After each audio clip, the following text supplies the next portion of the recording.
Assalamualaikum warahmatullahi wabarakatuh. Hari ini kita akan membahas mengenai konsep dasar manajemen keuangan. Nah, sebelum kita ke manajemen keuangan, kita perlu mengetahui bahwa dalam suatu perusahaan ini ada 4 manajemen atau 4 manajer. Yang pertama adalah manajer keuangan, manajer SDM, manajer pemasaran, dan manajer operasional. Manajer keuangan tentunya dia berhubungan dengan pemasukan dana dan pengeluaran dana dan bagaimana cara pengelolaan dana tersebut. Manajemen SDM berhubungan dengan SDM atau sumber daya manusia yang ada dalam perusahaan tersebut. Kinerja karyawan, rekrut karyawan, pelatihan karyawan, dan lain sebagainya.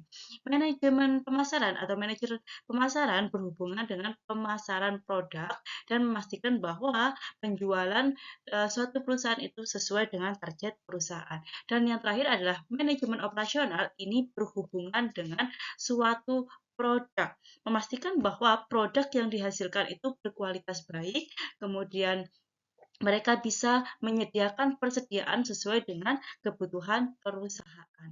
Nah, selanjutnya adalah manajemen keuangan, diartikan sebagai segala aktivitas berhubungan dengan perolehan, pendanaan, dan pengelolaan aktiva untuk mencapai tujuan perusahaan.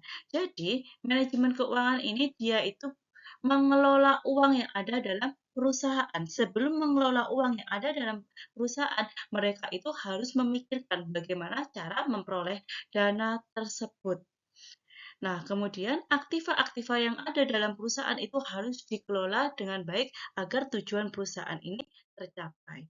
Nah, selanjutnya ruang lingkup manajemen keuangan yang pertama adalah pendanaan, yaitu segala kebijakan mengenai cara memperoleh uang untuk perusahaan, entah itu dari modal investor, entah itu dari pembiayaan atau hutang dan lain sebagainya. Nah, kemudian investasi, kegiatan yang berhubungan dengan penanaman modal perusahaan.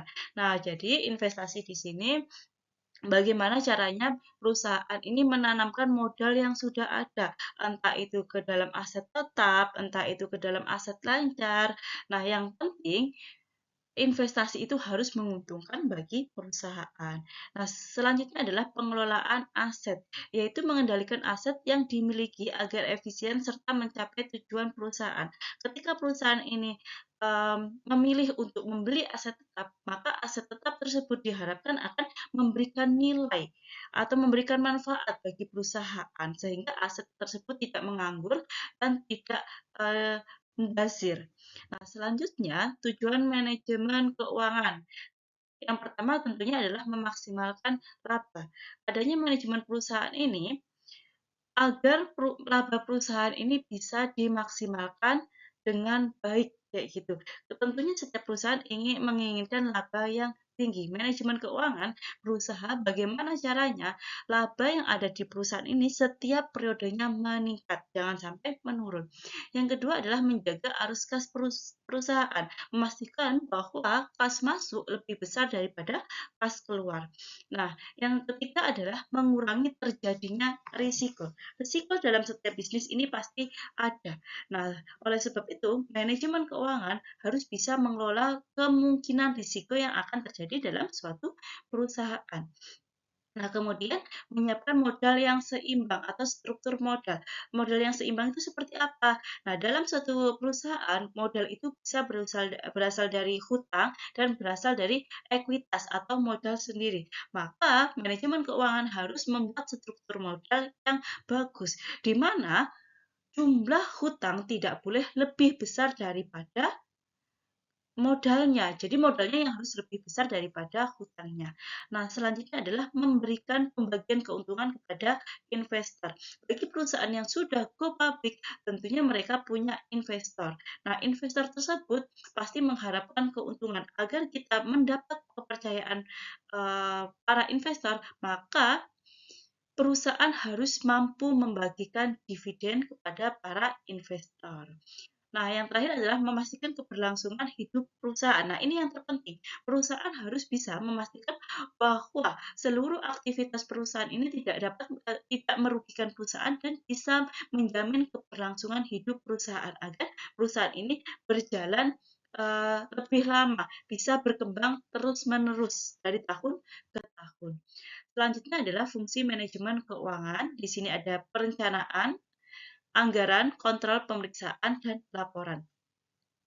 Nah, yang pertama, manajemen keuangan harus mampu merencanakan sumber daya apa yang dibutuhkan oleh perusahaan. Setelah direncanakan, maka alokasi dana sesuai dengan anggaran. Tadi kan dalam perencanaan pasti menganggarkan apa saja yang dibutuhkan selama satu periode yang akan datang.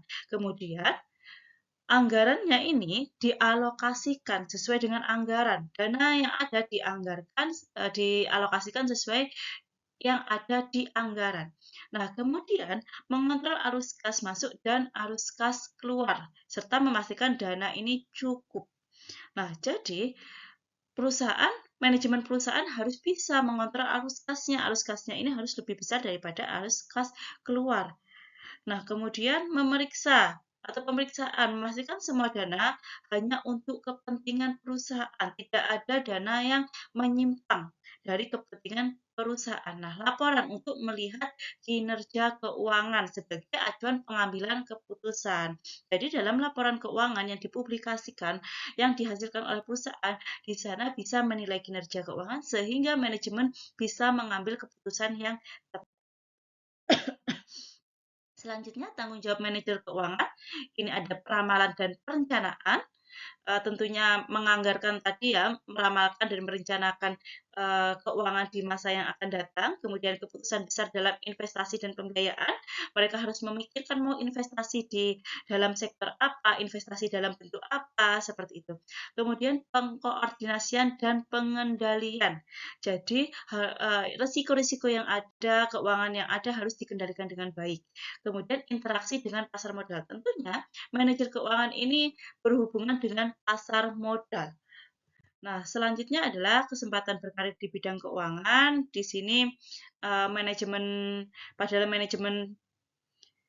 lembaga keuangan di sini bisa pada bank, asuransi, pegadaian, koperasi, dan lain sebagainya.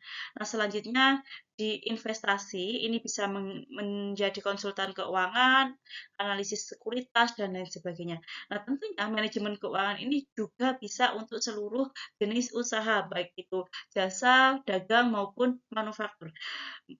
Baik itu perusahaan maupun pemerintahan. Karena di setiap lembaga, setiap perusahaan, pasti mereka ada bagian keuangannya. Sehingga manajemen keuangan bisa berkarir di segala unit bisnis, di segala uh, yayasan atau lembaga atau institusi pemerintah dan lain sebagainya. Nah, yang terakhir di sini ada bentuk organisasi perusahaan. Bentuk organisasi perusahaan yang pertama adalah perorangan, persekutuan, dan perseroan. Nah, kalau perorangan ini berarti dimiliki oleh individu itu sendiri, kayak gitu. Tetapi biasanya perorangan ini terbatas untuk modalnya, karena kan perorangan ini skalanya biasanya masih kecil, kayak gitu. Nah, setelah itu persekutuan ini dimiliki oleh 2 orang atau lebih dan memiliki umur terbatas kayak gitu. Biasanya bentuk perusahaannya itu kayak CV, firma kayak gitu ya. Contohnya seperti itu dan dimiliki oleh 2 orang atau lebih. Misalnya ibu punya rekan bisnis. Misalnya namanya adalah Ibu Ani kayak gitu. Ibu dan Ibu Ani membuat sebuah bisnis dan nantinya akan dijalankan bersama. Itu adalah persekutuan. Tentunya kalau salah satu meninggal bisa jadi bisnis ini bubar atau tidak berjalan lagi. Nah, kemudian yang terakhir ini adalah perseroan. Secara legal, secara hukum, harta perusahaan dan pemilik terpisah. Nah, biasanya ini sudah berbentuk PT kayak gitu ya. PT Abadi, PT Sejahtera, PT Gudang Garam Tbk seperti itu. Nah, kalau sudah berbentuk PT, maka perusahaannya ini legal secara hukum, harta perusahaan dan harta pemilik terpisah. Misalnya Bu Cici sebagai pemilik perusahaan. Ketika ada yang terjadi di perusahaan, misalnya kreditnya macet dan lain sebagainya, maka pemilik perusahaan ini ya tidak bisa menggunakan harta pribadinya untuk menutupi kerugian perusahaan. Karena di sini untuk PT, harta pribadi dan harta perusahaan itu dicatat secara terpisah. Nah, ini untuk materi hari ini. Silakan nanti jika ada yang bertanya bisa dituliskan di kolom komentar. Sekian untuk materi hari ini. Wassalamualaikum warahmatullahi wabarakatuh.